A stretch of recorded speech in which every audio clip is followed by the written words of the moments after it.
Hey guys, it's Mark. This is part 2 of the coconut chip bedding how-to video. As you can see, dig it around. It's all busted up now. It's fills up about halfway. This is a 30-gallon bin, so it fills up that about halfway. They come in 10-pound blocks. Will expand to 2.5 cubic foot or 18 gallons. That's when they're soaked though. So here we go. It's not too dry, not too wet.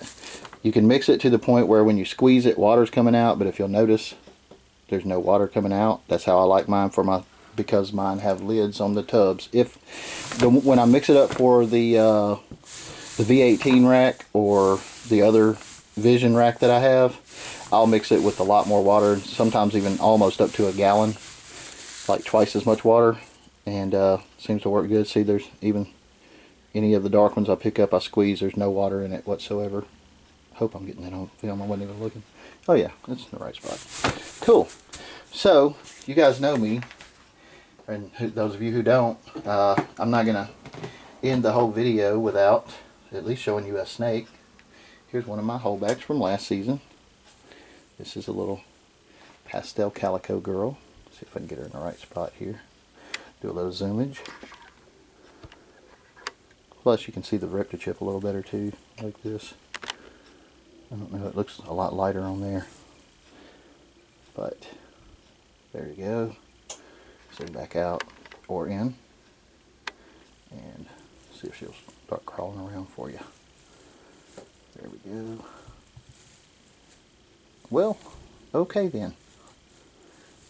She just don't, I guess I just don't want to let her sit still, huh? There we go. Stay. Thank you. There she is. That's what I was looking for. So, it's good contrast on it too if you want to take pictures on it or whatever. It's a good background for that.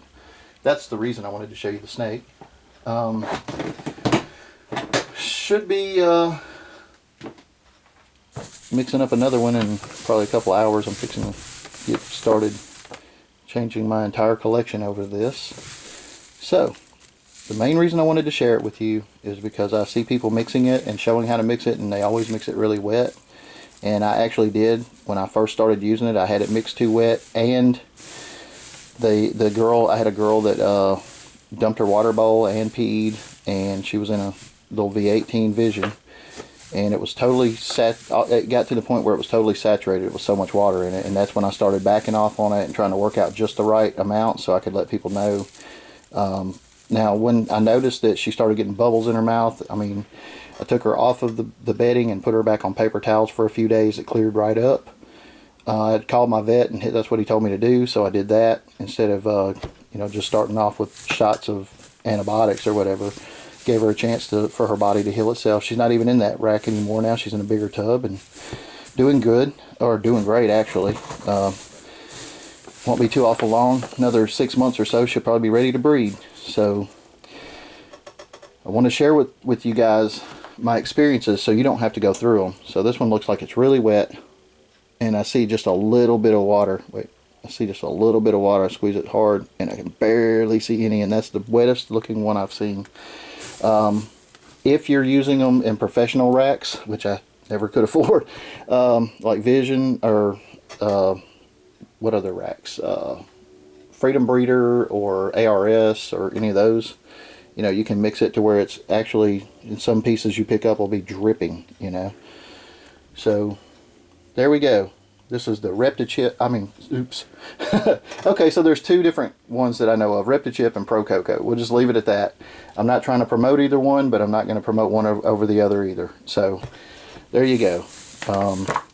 You can find the people that sell it on pretty much any Facebook group. See that one? That was another wet looking one. Nothing. Darn, I didn't want to say either one of their names, but I probably already messed up and said it before, so I don't think like that. Anyways, this is Mark with Balls Out Ball Pythons. Hoping that we're going to have a great season, but who knows until it actually happens. So hope everybody else is having a great season. I hope you learned something about the the cocoa bedding, the coconut husk bedding. I hope you guys will mix yours, you know, not too wet if you're using lids. I don't want anybody's, having any bad experiences with it, because this is the best bedding on the market, bar none, in my opinion. So, without any further ado, I'm going to stop talking your ears off. I'm out.